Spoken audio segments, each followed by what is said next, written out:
Good morning, everyone. Good morning. I hope you are all safe and well. It's Wednesday, the 14th of June, and it's 11 o'clock, and I'm in Great Ayton. Have a little look around. What a lovely place. And today, my friends, I'm having a day off from delivering smiles for Amazon. Had a bit of a bad day yesterday, I don't know why. Struggled a little bit with thought process overload, which meant I didn't really have much to say to anyone at the end of the day, because I had a head full of fuzzy thoughts for no apparent reason. Something to do with my OCD and high functioning anxiety. So I'm having a day off today to clear my head, day to myself, out hiking from Great Ayton up over the top of Roseberry Topping onto the Cleveland Way, heading in the direction of Gribdale Gate, up to Captain Cook's monument, back down towards Ayton Station and back into Great Ayton. Not quite sure how far it is, nor how long it's going to take me, but to be honest with you, my friends, I really don't care. So without further ado, let's get going.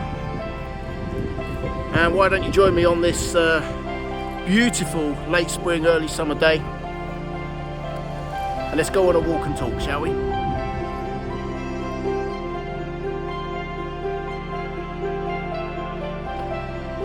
So we're underway, and this is the footpath out of Great Ayton towards the railway line, which we'll cross in about 5 or 10 minutes. I believe it's the Middlesbrough to Kildale line,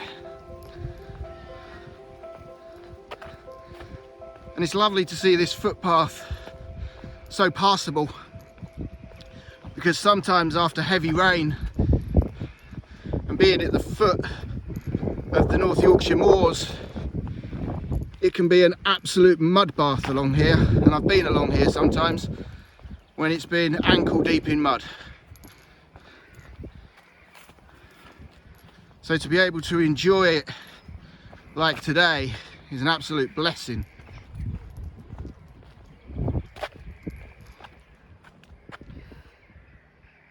And just up there, bullseye to the frame, you might not be able to see it, is Captain Cook's monument sitting high on the hill,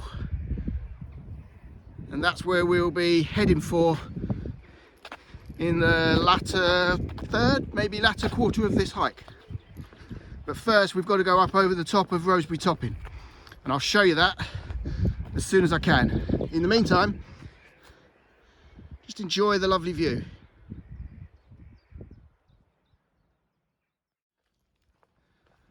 Just passing through another lovely avenue of trees. Make the most of the shade, because once we cross the railway line and head in the direction of Roseberry Topping, particularly when we get to Roseberry Topping and up over the other side, there'll be no shade from the sunshine at all. But hey, I don't mind.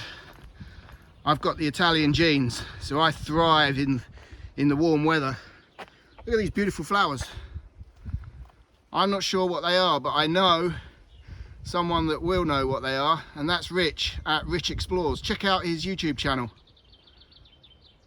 He'll tell me what those are.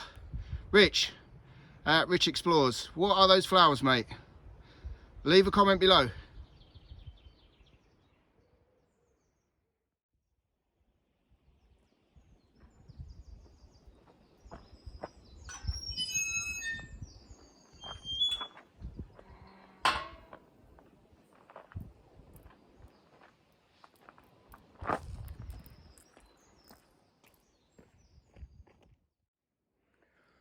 Okay, so we've just crossed 2 field sections. We're about 15 minutes away now from Great Ayton, and as you saw earlier, we've crossed the railway line as well. And I'm just climbing up the stone steps to join the footpath, which will take us to the base of Roseberry Topping. But we'll just stop here and take note of where we are. This is Cliff Ridge Wood, and I'm currently on the lower slopes of Cliff Ridge Wood, which has grown up where Rig Quarry used to be. And this particular area of the North York Moors, we're on the western lower fringes. Not now, but many, many years ago would have been a hive of activity. Mining for coal. Further into the moors, lead, copper. The mining of copper is evident when you head out past Gribdale, because the streams run off the moors ochre red. But this particular area, Cliff Rig, was all about quarrying, and it would have been slate, possibly. Correct me in the comments below.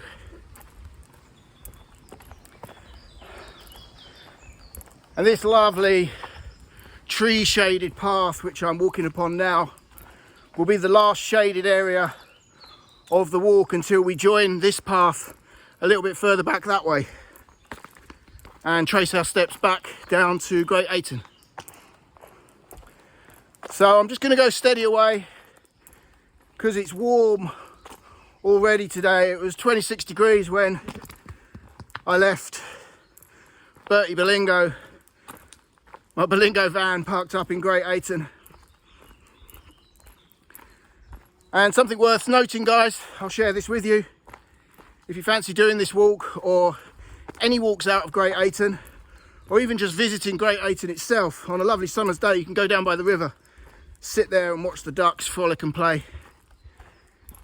Parking is pretty much free everywhere you go, and I'm parked in a designated long stay car park which is totally free of charge. And the people are really friendly as well. Just duck down under those trees. And let me just spin around and I'll show you where I'm going. That's where we're going, just down that path. Just there. So, let's carry on.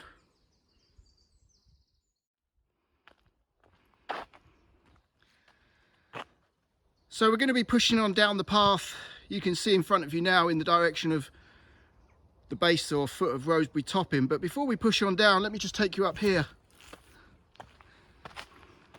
This is a fine example of resourcefulness, or using nature and the surroundings recycled. This is the former Great Ayton quarry, which is now a BMX stroke gravel bike kind of track, and it's been put together by the National Trust to give people with mountain bikes or BMXs or gravel bikes somewhere legal and safe to enjoy themselves and practice their skills.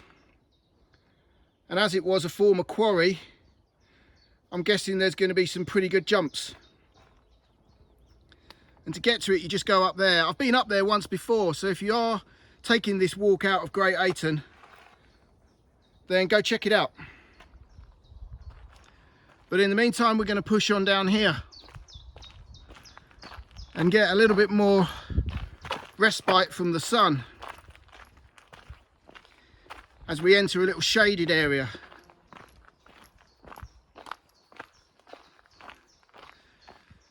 Now guys, in the intro to this video, I briefly mentioned my OCD and high functioning anxiety disorder, which I live with every day. And further on into the walk, I'll explain to you a little bit more about how I live my life with what some people have described as the most extreme OCD, and of recent years what I've established to be abbreviated HFAD, which is high functioning anxiety disorder.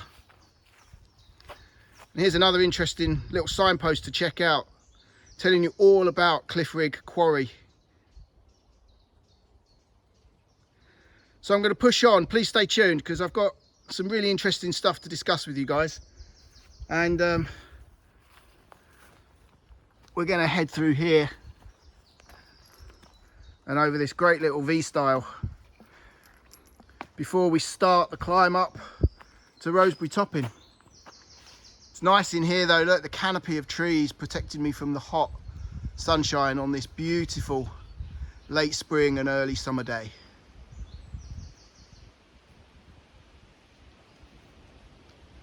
Oh man, I'm feeling better already.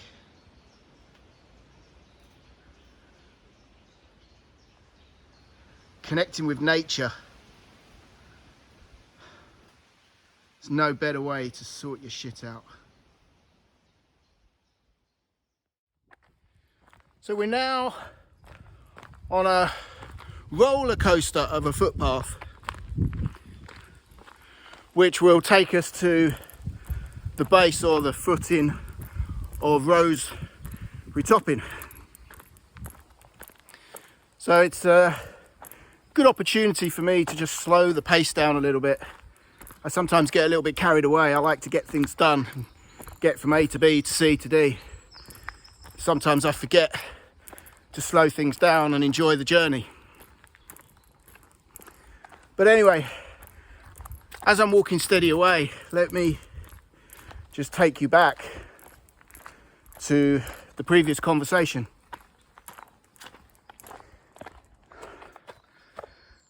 Let me start by talking to you about OCD, Obsessive Compulsive Disorder.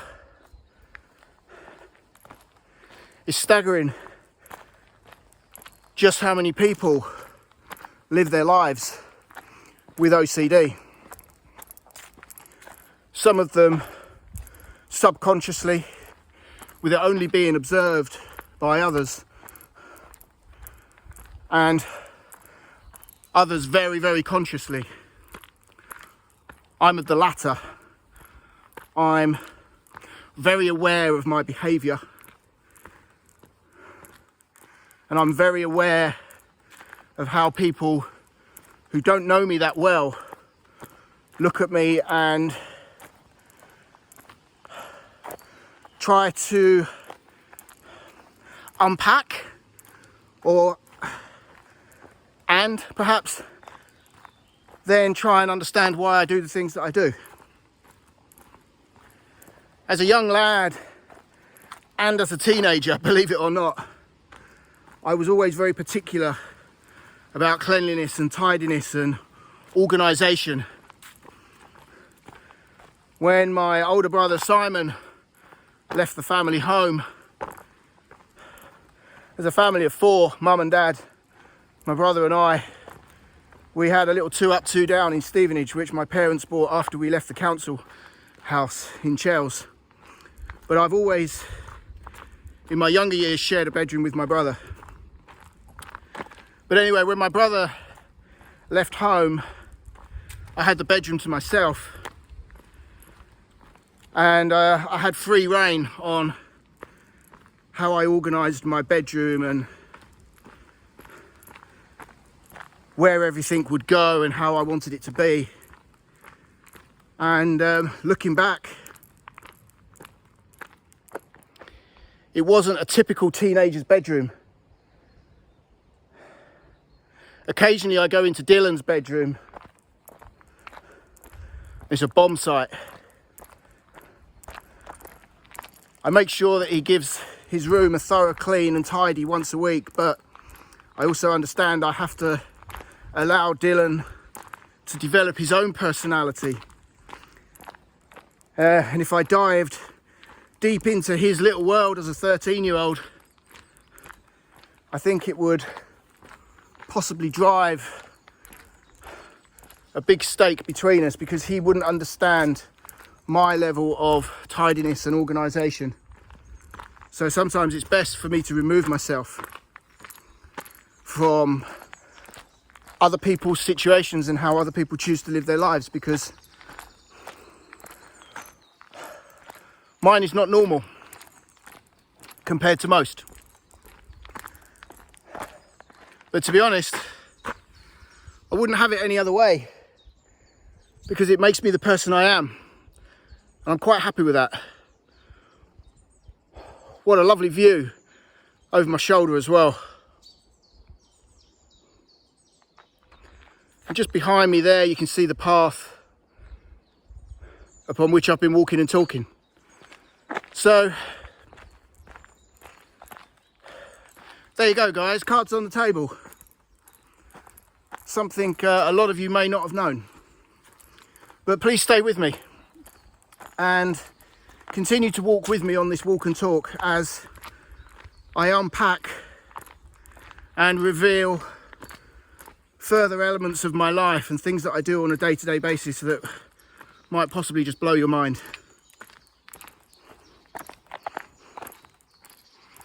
So, for now, I'm going to push on to the base of Roseberry Topping. Let's just put a smile on my face. I don't know if you can see, but just up there, there's a little squirrel frolicking on the base of that tree trunk. So let's leave him to frolic, shall we? And let's crack on.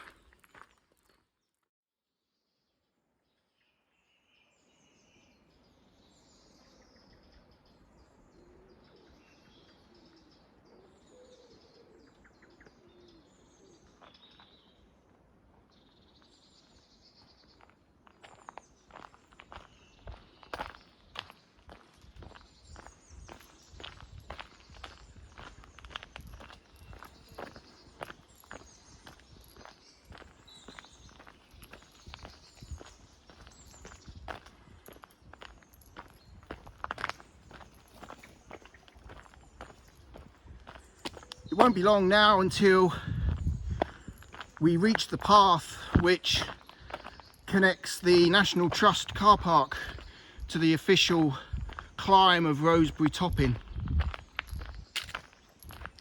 I tend to avoid that car park like the plague because it's so busy when the weather is nice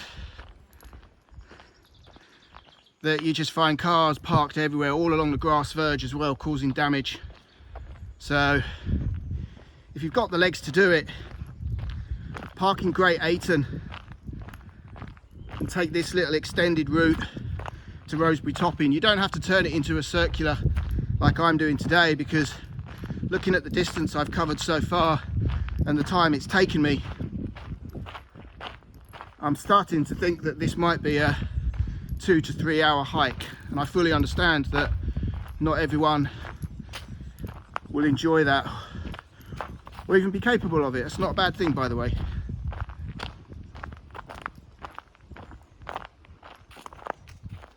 I love the variety of foliage growing here. This fern, this green fern, is very typical of the North Yorkshire moors.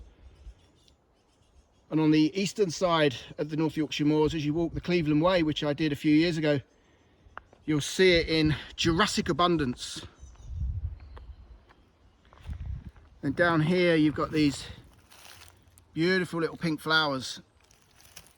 Again, I don't know what they are, but Rich from Rich Explores will know what they are. He's got a greater knowledge of flowers than I have.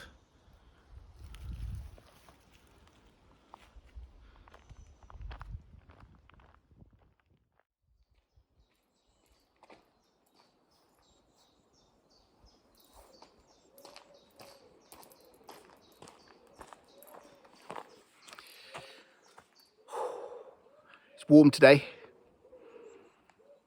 but it's good. So,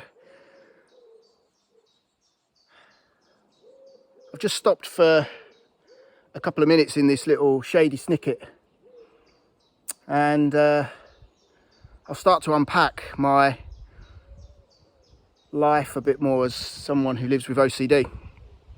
And the way people behave who live with OCD is not always evident. Some people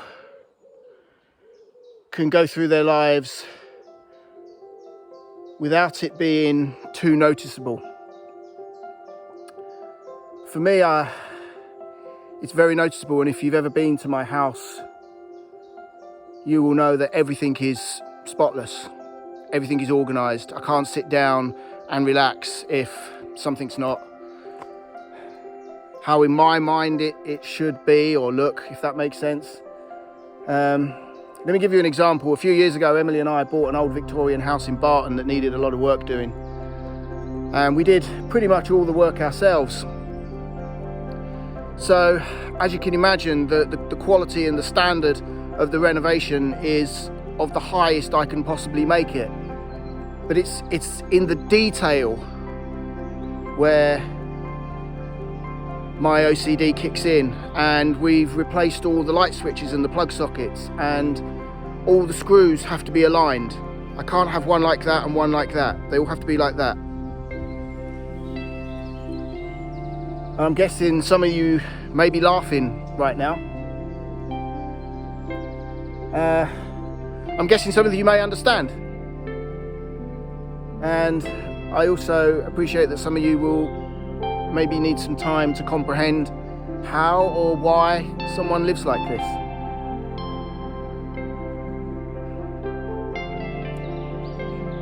But that's the way it is, guys. Everything in my life has to be as perfect as I can possibly make it. And everything has to be as organised as it can possibly be. That's just the way it is. I sometimes wake up in the morning and say, right, screw you. I'm just going to go out and leave the kitchen messy and untidy. And I get to the front door and I almost have a little panic attack. And find myself going back in and tidying up and washing up and putting things away and folding up the tea towels corner to corner in precision style. It's almost a military thing. But when I think back over the years, I've always done it. And I think it will always be the case.